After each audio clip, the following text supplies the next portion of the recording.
Ta la la la la, ta la la la la la. Peuple congolais n'est jamais reculé. Nationaliste, allons de l'avant. Jeunes du pays, avançons, avançons. Intellectuels et soldats, avançons. Femmes et filles, allons de l'avant. Peuple congolais ne jamais reculer. Ta la la la la, ta la la la la, ta la la la. Bonsoir amis téléspectateurs de Alpha Télévision, nous sommes encore là devant vos écrans et vous nous regardez à travers les écrans que vous avez juste pour partager le bon moment que nous avons sur le plan politique, national, société, société et autres. C'est-à-dire, nous sommes là en tant que patriotes, notre émission que nous aimons tous. Le patriote, émission, il y a Wazalendo. Quand on parle de Wazalendo, on voit ceux-là qui aiment bien le pays, qui travaillent pour le pays, ils font tout, dans toute leur pensée et toute leur occupation, c'est juste la République démocratique du Congo. Voilà pourquoi nous aussi, nous aimons beaucoup plus ces grands pays. Alors, il y a d'autres personnes qui négligent, qui font semblant, puisqu'ils ont d'autres nationalités. Mais pour nous, nous n'avons qu'une seule nationalité. Et nous n'avons que la République démocratique du Congo. Il n'y a que la République démocratique du Congo ou rien pour nous autres. Voilà pourquoi nous nous bousculons chaque fois et nous partageons les idées pour que celui qui a peu de patriotisme qui puisse accroître ou ajouter encore et encore pour devenir le vrai patriote. Nous n'oublions pas ceux-là qui travaillent sous le drapeau dans l'uniforme verte ou bleu. À chaque fois que nous commençons l'émission, nous leur donnons un coup de main et un grand soutien sur le plan moral, voire même physique. Voilà, nous n'avons pas oublié, l'émission n'est pas une émission francophone dans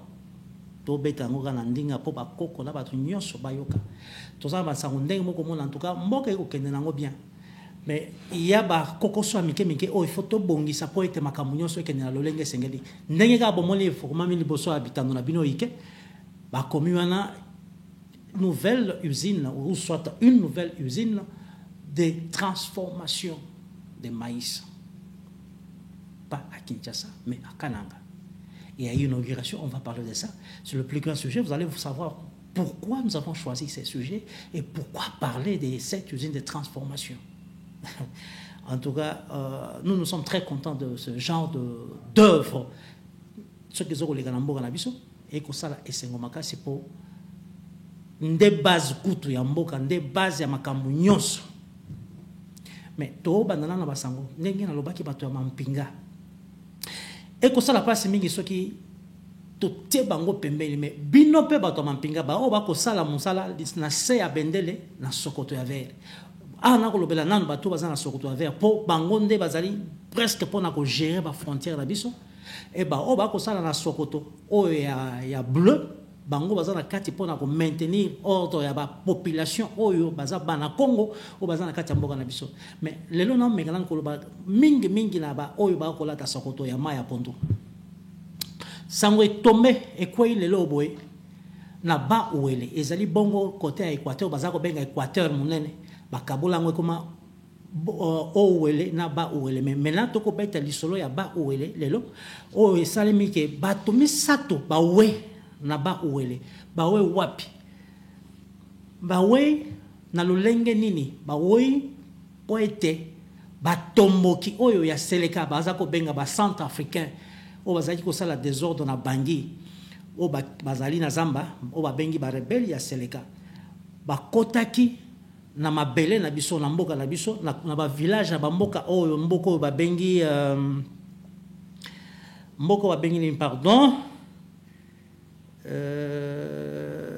attendez je m'excuse un peu voilà ba bengi ba kotaki na mboka oyo ba bengi Mopoi ba koti na Mopoi na secteur ya Banda bongo na territoire ya Ango na ba Ouele ba kotaki kuna na bokoti wa bango batu misato bawaki ba betaki masasi na batu misato bakoyi moko na kati ya bao baweyaki bazwaki likama ezali mbongo ndeko moko azali elenge oyo azali na mbula 37 ye ba bomaki ye bongo na mwana na ye oyo azali na 12 ans azali mwana école moko azali mwana 12 ans azape ya mobali atangaka babomi bango ndeni bakangaki bango d'abord na singa na nzete sima babeti bango masasi baomnani babeti masasi bazali batomboki oyo ya bangi c'est-à-dire il y a sans trafic pour bengi na kombo ya seleka basala ba désordre belé alors batiki mboka na bango bakoti na mboka na biso basali biloko isalamaki wana babomaki bongo mokolo nini mokolo mwa le 9 c'est-à-dire le lot ozali le 11 tozali mokolo mitano donc mokolo mwa misato nde basalaki likambo wana babomi bato na bato misato babomi moko azali elenge vraiment na 37 ans na ye na mwana na ye ya mobali ya 12 ans et sali passe mingi Congo démocratique ezali mboka monene Congo démocratique ezali na bakonzi o bako kamba yango toponi tozala bakonzi na kati ya mampinga na kati ya police na kati ya gouvernement mais musala na biso ezali nini musala na biso ezali ya kobattre la population na biloko na ye kobattre la mikalo dans c'est-à-dire ba frontière ba limite ya mboka na biso ke mutu nyonso akota te ndenge akokota na ndako na ye bia kokota ondire ya kokota soki wapi na zamba ndenge alingi te espace oyo ya biso ezali oyo ya biso il faut toyeba to battre yango mais to comprendre te n'importe qui entre dans ce pays et fait n'importe quoi mais bakonzi boza wapi. Là je m'adresse directement au général chef d'état-major général c'est-à-dire Christian Chiwewe. C'est vrai que na mutuna yope bozali na ministre o ya défense vice-premier ministre ministre en charge de la défense ezali bongo Gika Bombo mais makambo boye koleka point na yo ezali wapi nini boko sala bola ko empêcher bato bakotaka on dirait bakota na wenze bakoteli koto ba bimeli koto te to bongisa mampinga to tia mampinga esika ezali boko kanga mutuna village na village Mopoy bazui elenge mobali bakangi singa babeti masasi e basuka ki pe wana te bakangi pe ba misusu bakeina bango porter disparu na destination o ebanité ba misusu ba utiliser bango net ba mituka pona ko memela bango ba charge donc ils ont pris les otages à tabino moko ki bokonzi na biso ezali nini ya kofanda tokolia bako beta sali bako sala makambo misusu ou bien commandant akotama na 4 jeep 5 jeep na Kinshasa. Entre-temps, effectif, ezali ya kokita na intérieur, là où il faut mettre de l'ordre, là où il faut mettre la défense du pays. Non, c'est pas sérieux. Nous avons beaucoup de militaires. Congo démocratique, azala millions ya batu. Armée bako recruter chaque fois, mais passoir boy eko salanini. Eko pesa sengote. Essayez de structurer, de voir qu'est-ce qu'il faut faire, où est-ce qu'on doit envoyer un grand effectif, où est-ce qu'on va faire ceci pour empêcher ces voyous de criminels, de rebelles qui entrent au pays comme si c'est leur territoire. Et calmement, ils entrent, pour partir, ils ont tiré plusieurs coups de balles et ils sont partis. Non. Nous devons montrer que nous sommes un grand pays, c'est vrai. C'est vrai que nous avons des failles, mais on ne doit pas arriver à n'importe quel niveau pour que Batubako Kotakana, Lenge Balingi Bakotite, Batu la société civile, il y a Baouele Bako Senga Matari. Là, on s'adresse directement à Guy Kabombo, son excellence. Et c'est un peu de revoir. Babylon comme ça, erreur Zaïgozala, Tango Komi, Batumsuba Tchelio et Likia. Makanis na biso na ba maboko na biso na ba kasi na biso nyonso ezali na maboko na yo poete qui m'a écouté défense c'est vraiment esalama la loinge esalami. Bon c'est simple de vérifier quelle partie de la République ba kota kana désordre ba ko boma ba ko sala nyonso alingi. Vous fermez ces frontières là comme il faut en mettant vraiment effectif à makasi mampinga na ba manduki na biso nyonso ezali nango. On dit que nous avons augmenté la force et armée na biso et mati la puissance, oui. Mais nous devons le voir aussi dans les actes, la action, pour ne pas laisser quelque part, peut-être au coup à côté, mon sous au village, 10 policiers ou soit 10 militaires, mais dans un moment, puis bon, de la banque sur singulité. Ce cas, c'est le cas où on a côte mika au côté, baya ba panzani mo la bendana et puis bango ba côté ba sali makamwa ko salate. Ba ko banga te ke po bazangi makasite. Ba bangi peut-être effectif, beaucoup de la boza 50, mais ba o ba côté baza 300 ou 150. Et c'est un peu de voir là où les rebelles entrent chaque fois pour créer le panique ou psychose. Vous renforcez l'effectif pour protéger la population que vous êtes en train de gouverner. Ça fera vraiment du plaisir par rapport à Makamneto Kolobana. Neto Basala qui est dans le village à Samungu. Donc, Babomi Garsowana. Et Mikolo Yassima, Poso Bauti Kolega, Babomaki les sous-soupés. Na lolenge moko moko bakoti babomi bako boma on dirait batouana bazali ba centrafricain oyo bako résister contre bango. Non, nous devons protéger la population.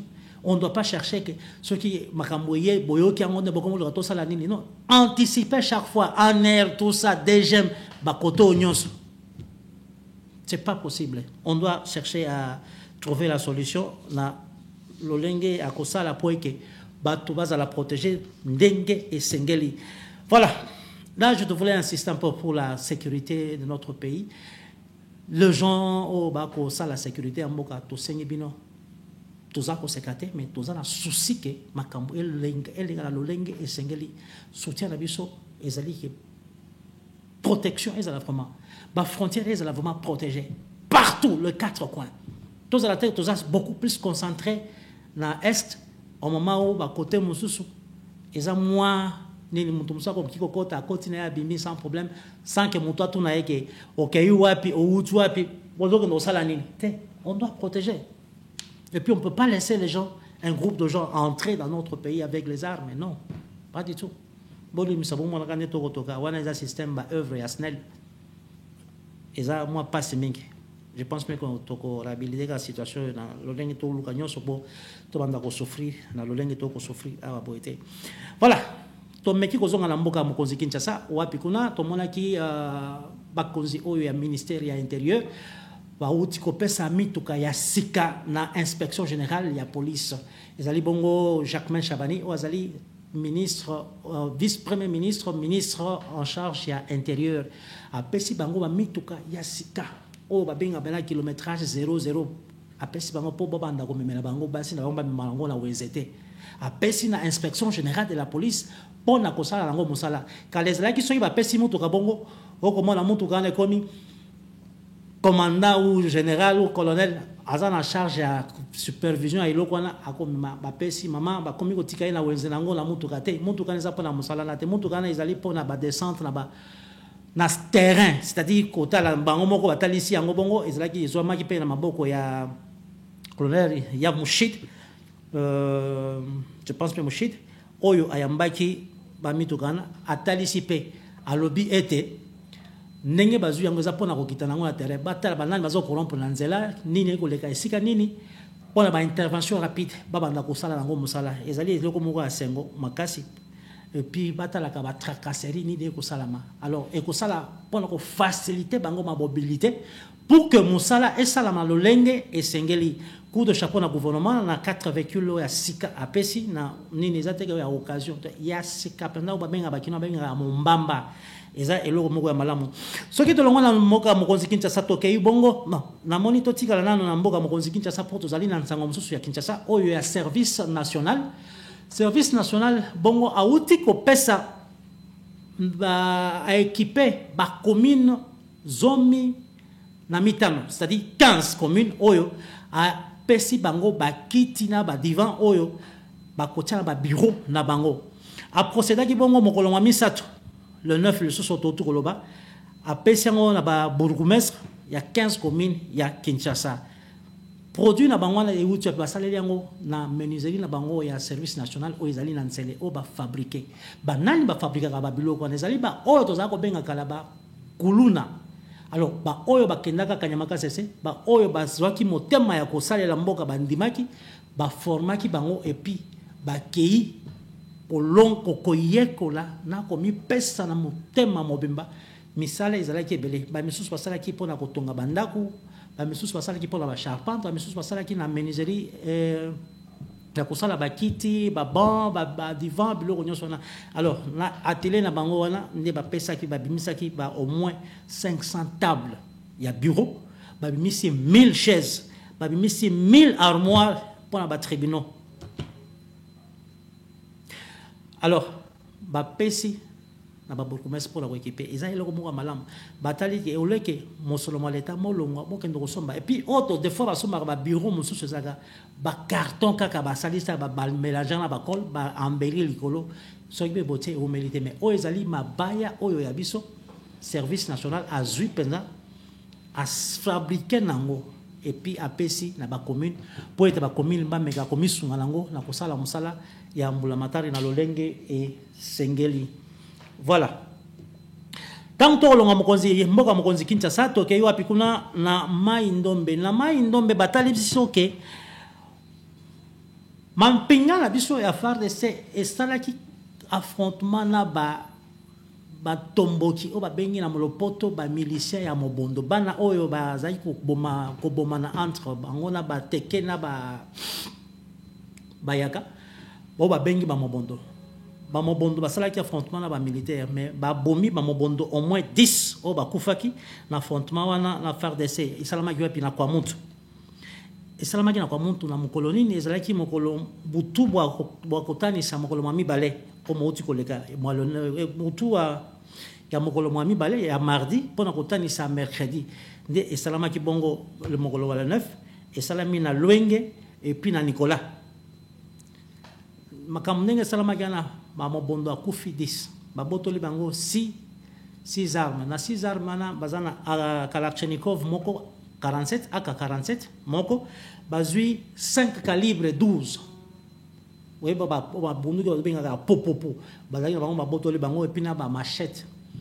Alors tozebi saka bango to sto beti li solo na bango mikolo ebele awake bande ko soki bazali vraiment ba kongomani ya solo bokitisa ba machette na bino bokita manduki na bino ya zamba ya chasse pona oskimia ezala mutu moko te abundana mampinga ya mboka na ye alonga yango moko te boko banda be ko kufa peut-être mampinga eza ko zwa moins réserve par rapport ya droit de l'homme talaka ndenge to uti ko zwa e bonga pona ko kota na conseil ya sécurité ya droit de l'homme o esalama ki bongo ba vota ki biso na Genève. Alors mampinga de fois soki eza ko zongi sana bozoba la ya ba mobondo ezali juste pour na ko boya ki ba kota na système kanda po basilisa tango ba ko kota na système na droit de l'homme goloba. Voilà pourquoi ba sala ka biloko mosusu pour na ko respecter yango mais bango ba ko mona neti mampinga ezali faible non ezali faible te ndeko bozo mikosa kisio ba sala ka o to ko sala boye mais banda boza ko sala kisi mais ba bomaka bino kaka mais eloko pe boko luka to éviter. Est-ce que vous allez vrai Kokomani ou soit les abattus moko boy ba poni ba bendaki quelque part be baté alors to ko ebate ezali nini to za okende bongo na lombango poto yeba nini to ko beta masolo to ngi to beta masolo ya nouvelle usine de transformation ya maïs na Kananga bandeko oye salami bongo euti ko salama mokolo mwa misatu lisusu le 9 wapi kuna ndeko ou azali ministre ya économie o ba bengi na kombo ya Daniel Samba Mokoko azalaki bongo na mabele ya Kasai Oriental na Mbujimai kolonga alongwe na Mbujimai ya kindaki na ba village mususu tout autour et puis ayeko se retrouver na ngambo ya Kasai Central précisément aussi na Kananga ezalaki mokolo misatu oyo akendaki ko inaugurer usine monene tango na koloba bakolakisa mwa image na ezokoleka wana ezali usine wana monene ezali usine à transformation c'est-à-dire usine à transformation elingi koloba nini basomi ba masini oyo soki masango eye baniki masango ba fabriquer ngo biloko ebele basalaka semoule basalaka ba biloko ebele fufu to koliaka e ba kosala babandeli na nini na bilanga o ezali nini ezali projet oyo tata ekolo son excellence Félix Antoine Tshisekedi o atiaki asengaki na bato nyonso bameka kokota na bilanga po bilanga ezali eloko oyo ezali musala oyo etombolaka ekolo côté justice balobi la justice élève une nation alors bilanga etombolaka pe ekolo makasi nzale kozala te misala ekomonana par rapport à oyo bakosala yango soki tokokumisa Chine lelo Chine bazalaki na mapasi mais ntango kaka Mao Tse-tung azwaki mikano ya koloba ke il faut totombola économie na biso ekomaki sikoyo ke économie batombola yango na nini na bilanga ezali biloko ebele mais awa epai na biso masango babiloko ebele eutaka mboka mopaya po esalisa biso na bolei na kosala makambo nyonso oyo bana mboka bakoki kosala alors tata mokonzi ya mboka azwaki makanisi ki batombola makambo ya elanga soki totali bien oyo ezali usine bauti ko transformer c'est-à-dire loni masango na bango basali bilanga munene à partir ya bilanga récolte bilanga o bazui masango euti bakausi bamemi yango sikoyo ezali koleka bateka yango na wenze bobe masanga masango bamemi yango po ba transformer yango ekoma fufu ekoma semoule ekoma ba tsenge o basala kalango poto pena kolia alors eza babiloko ebele o bakoki kosala usine na basala yango pona masango te mais en première position ezali oyo bakosala yango ezali ya masango bilanga esalami bongo na gouverneur asikana équipe na nyonso oyo babengi na kombo ya Joseph Moïse kombo mosusu ezali Kalumbu je pense bien oui oyo azali bongo gouverneur à Kasai Central asalaki maso al te initiative na projet onde basengaki esalami usine yangwana bafongoli usine wana ne bafongoli je pense que avant de continuer nangilo atia la bino bo comprendre que ebandika na kananga te ezali bisika ebele o basengaki bango basala alors n'embouchement et basala ngo déjà ebandaki basali ba créer suivant un peu extrait à image ya oyo ya usine wa ko benga bio agro business oyo ezali bafongoli ba utaki ko inaugurer lo bina mokolo mamisa to epa ya Daniel Mukoko Nsamba mais na l'embouchement et basi basala basi ba inaugurer et puis et ça là déjà mais toko beta c'était bon mengalan kolanda et bon nazo ngala bino. Dans sa vision de promouvoir l'autosuffisance alimentaire grâce aux initiatives locales modernes, la firme Bio Agribusiness exécute un programme volontariste du gouvernement national à travers les ministères de l'Agriculture. Situé à 45 km d'Mbujimai, dans la province du Kasaï oriental, ce site agricole s'étend sur 500 hectares de terres arables. Les programmes volontaristes et agricoles du gouvernement congolais visent à booster la production des produits de première nécessité dans 6 provinces du pays, notamment les Congo central, Kinshasa, Olomami, les Kasaï oriental, les Kasaï central et les Sud Kivu. Le chef de l'État a instruit immédiatement le ministre de l'Agriculture pour qu'il puisse convoquer toutes les parties prenantes dans ce programme, de sorte que pour la prochaine saison, tous les retards soient résorbés. Ça, c'est la première chose. Le chef de l'État prévu de lui-même suivre et, si possible, venir visiter toutes les bases et s'assurer que nous n'avons plus à connaître les mêmes retards que nous avions connus. J'insiste comme sur le fait que les retards aussi, qui ne sont pas de notre fait, mais sont quand même expliqués par les infrastructures assez difficiles, la logistique qui est difficile, et même surtout la pandémie de la Covid qui avait quand même frappé les 2 dernières années, qui avait quand même bloqué le montage de certaines usines. Nous produisons de la farine, c'est déjà différent. Donc lorsqu'on veut comparer les prix, il faut d'abord voir aussi l'aspect de transformation. Nous avons un coût de transformation, ça c'est la première chose. La deuxième chose, je ne sais pas quelle quantité a livré sur le marché Kanyama KCC et pour quel prix, avec quel coût de production ils ont eu, ça je ne sais pas. Mais nous vendons le sac de 25 kilos en farine de maïs à 22 000 francs dans le Kasaï oriental. Voilà. Moi, je suis agro. On appelle ça comment? Bio-agro-business. Bio-agro-business. On est allé dans le Kasaï oriental. Ils ont dit côté en Kwadi et puis fabriquer biloko, loni bilanga ebele. Et ça la mepe na kananga. Alors, ndenge ko kende. Soki mutu nyonso amitié yango azela kaka mbula matari te eke ba amitié yango ke musala ya bilanga oyo ekola ekende na lolenge esengeli ekozala loko moko malamu makasi. Nini toko sala? On fait la politique, mais mukonza mboka apesi. Est-ce que o ezali na Kasaï oriental eko tourner lolenge esengeli et tourner est-ce que et telemi pour de fois to bandaka to bandi makamu moko na mboka boko banda makamu boye suivi ezate batiki to yako mona bato mususu pona ko inaugurer nzela atie libanga po ba inaugurer nzela mais eloko moto salami simanango wana batiki pe bongo alors toko senga boye projet ezali gouvernorat ou soit chaque province au moins a la disponibilité il y a kosala musala wana kosala bilanga de façon que ekende la lenge esengeli toko senga ke esuka kaka na bato ya gouvernement te bato nyonso bameka kosala eloko wana tozali na bapoliticien ebele tozali na bato oyo bazali na mosolo oyo bakoki kosala eloko moko moko de façon que ekende le gouverneur Joseph Moïse a été en action ba inauguré et puis il faisait la transformation ba bengi bio agro business ya kananga et qu'on produit déjà foufou ils ont la valeur il y a 25 kilos na ba sac à 25 kilos au ba commis bena made in kananga et c'est le mot ya motu ya makasi o ça la fierté. Nous ne sommes pas là. Nous applaudissons un peu pour cette œuvre, pour Makambo et Koleka. Il y a bio-agro-business. Alors, nous interpellons maintenant tout le monde. Tous les gens qui belé, oyo bazali namboka oyo, bazana misolo. Pour être nzala et c'est là, pour être totika musala ya ko kendo kozwaka masango kozwaka fufu. Et pas bapaya net na katanga dans le Kasaï partout en RDC.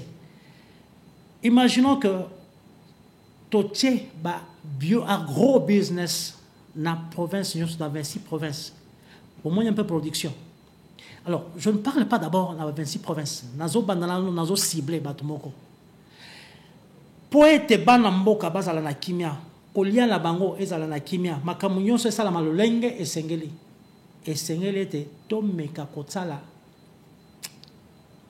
bilanga la lolenge esengeli so tozwi stratégie ya ke moto nyonso aza na mbongo asala quelque chose nangina bandana non pas seulement la mbongo mais bato mosusu basi babandaki déjà mosala oyo ya bilanga na ko installer usine ya transformation pas seulement à maïs un secteur des alliés belé na bilanga o bokoki ko transformer ba biloko ezali ebele.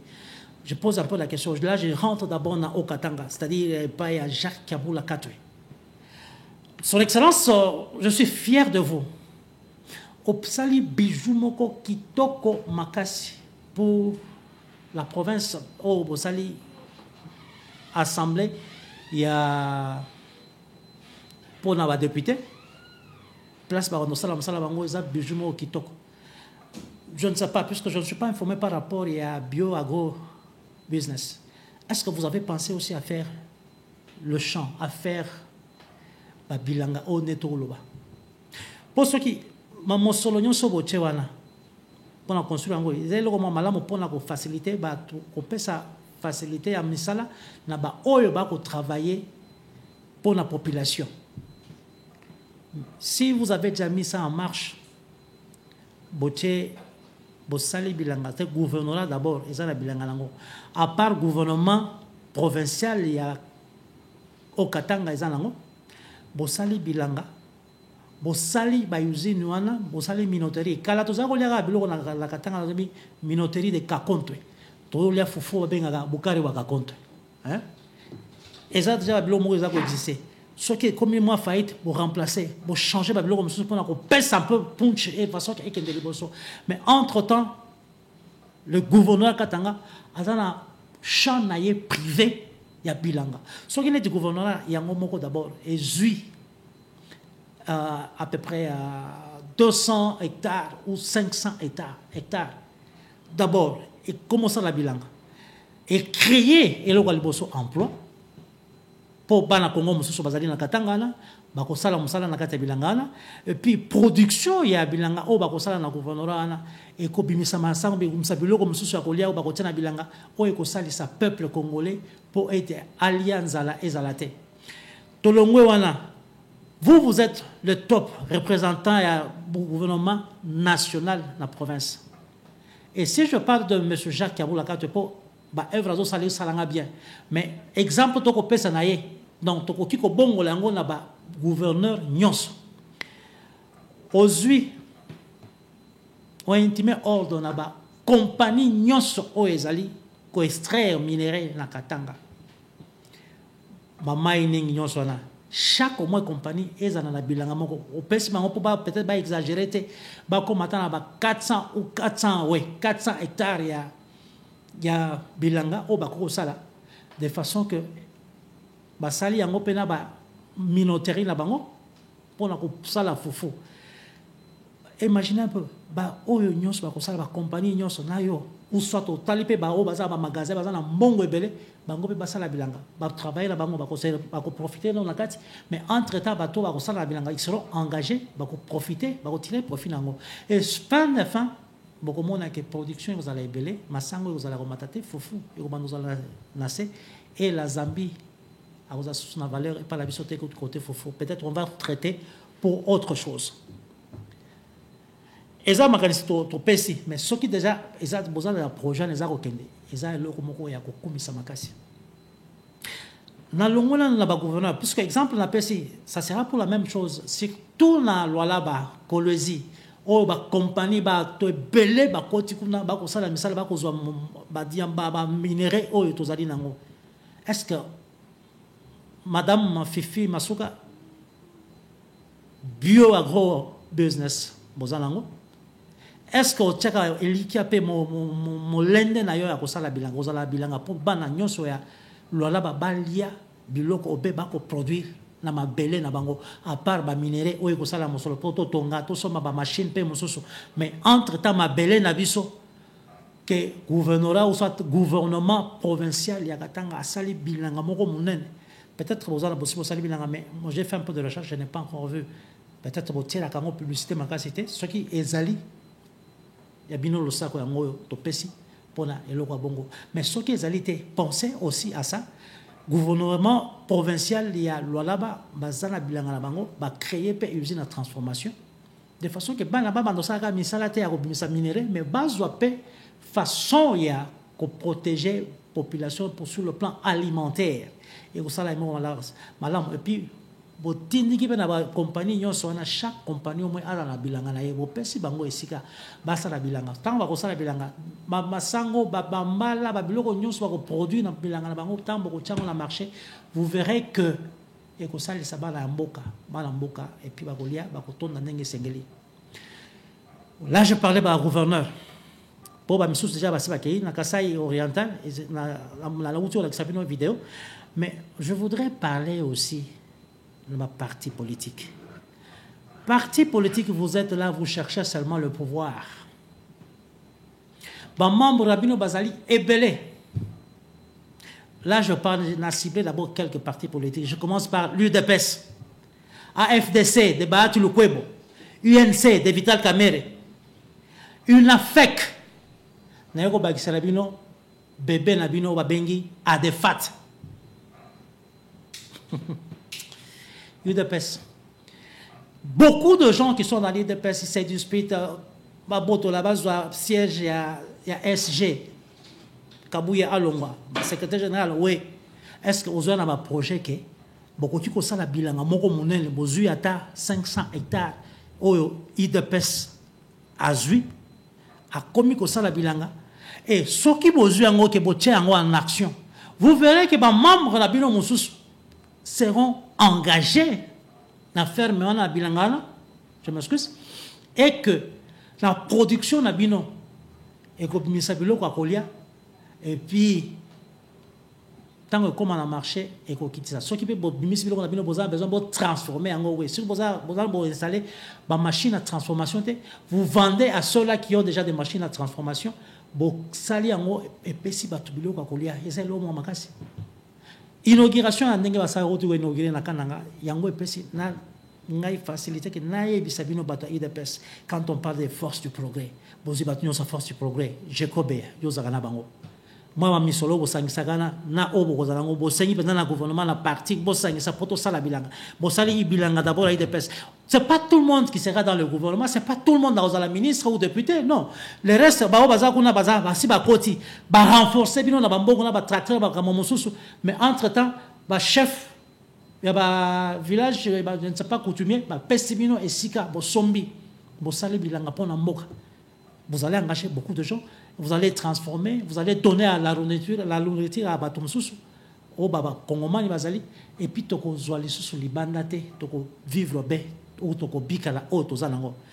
Tozi, Baatu le Kwebo, même chose, est-ce que vous allez en à part que pour naga binomoko na pouvoir oui tout le monde a le pouvoir te a la nité alors il faut tout ça la musala que chaque au moins parti politique ezana bilanga na bango et ça la bien UNC Vital Kamerhe la même chose ceux qui vous en bilangate peut-être beaucoup la bibouele vous faites l'élevage industriel pas élevage d'être musali na mon là il y a beaucoup de politiciens autres va que ferme la moi ça dit pas place mon à repos. Un petit truc seulement, il se retrouve là, nous avons besoin de ferme agriculture ou soit Tchango seulement mobimba. Bon, si vous vous retrouvez 3-4 partis politiques, chacun a au moins un champ, vaste champ, il y a maïs, manioc, n'importe quoi, et que ça, c'est foufou, biloga golia, et que kimia. Net ba basala des zones na katanga tout le monde na côté Jacques Kabula il n'a fait bozu ba jeune nyonso a courage wana bo luki esika bo travailler pour la kopesa ko sala bilanga entre temps ba cadre na bino o bazana kati ya gouvernement l'administration ba renforcer de façon que bo tia ba machine na bino propre à vous puisque je sais que Moïse Katumbi a fait aussi une partie Oyaye, mais ceux qui vont concurrencer 3-4 corporations ou bien 5 même dans le Katanga. Bon, quand je parle du Katanga, je vois déjà Lualaba, au Katanga, côté Kaminana, oui. Batignos va saler. Beaucoup moins la production n'est pas là.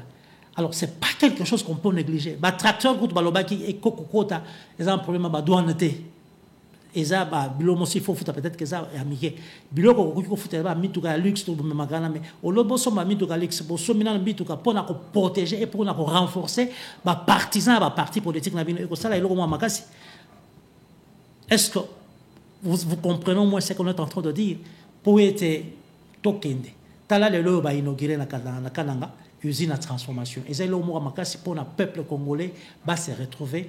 Comme il produit un sac, il y a foufou, il y a 25 kilos, comme il made in Kananga. Surtout qu'on voit made in Kananga et salami na Kananga. Fabriqué à Kananga, fabriqué à Mbujimayi, fabriqué à Kinshasa, na bilanga moko.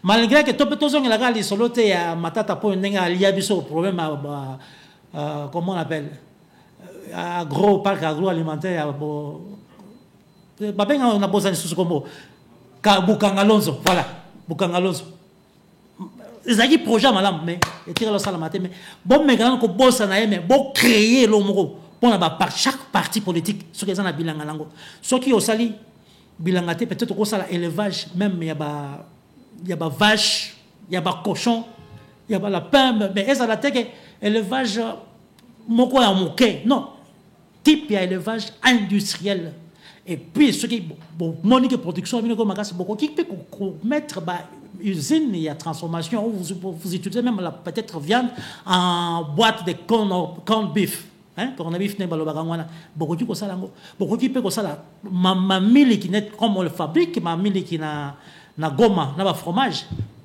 donc on peut multiplier dans le pays et vous allez le mot à malunga au lieu que to banda kolia ba mélange ba farine na ba aïe belé ba sali saucisson à l'okuta te to ko kiko ça l'appelle élevage to comme kolia misunia sol au il y a vrai net saucisse ou à la gomme mais Tout le monde veut devenir politicien, veut être ministre, tout le monde veut être pasteur, voire même les églises aussi.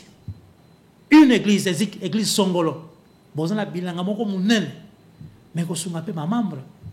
Vous pensez seulement à l'eau là. Comment vous allez entrer à l'eau là si vous ne cultivez même pas la terre? Voilà.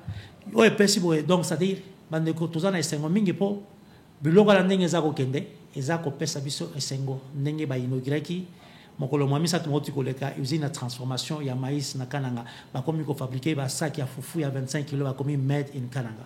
Alors nous saluons tous ceux-là qui aiment ce pays, tous ceux-là qui ont de bonnes initiatives en tant que politicien ou secrétaire général dans un parti politique ou ya roki ko zo makanisi otopesi et que parti na bango ezala pena bilanga ba ko sala et non que batunyo so ba ko lukaka ke non tel azala PDG entreprise moko batindi a comme mandataire ou azali ministre ou azali député non totika kaka biloko na ba député na manini te tokota pe na bilanga ndenge sengeli et ko pesa emploi na ba o ba kokota ba parti politique production na bango ekolia ça va na Congo nyonso ba kozali ba azali na mboka et puis tokozala na posa et eloko mosusu te o ekouta libanda. OK, nous sommes arrivés à la fin de notre émission. Wana pe topesi mbote na bato nyonso oyo bako sala ke kimia ikota topesi na bato nyonso bazala mampinga bako penser que ba sécuriser ba frontière na biso nyonso na lolenge esengeli. Alors pour ne pas prendre beaucoup de temps, quant à nous vous disons bye au prochain numéro du Patriote. La la la la la la la la la la la. Peuple congolais n'est jamais reculé, nationaliste, allons de l'avant, jeunes du pays, avançons, avançons, intellectuels et soldats, avançons, femmes et filles, allons de l'avant, peuple congolais, ne jamais reculer. Ta la la la la, ta la la la la.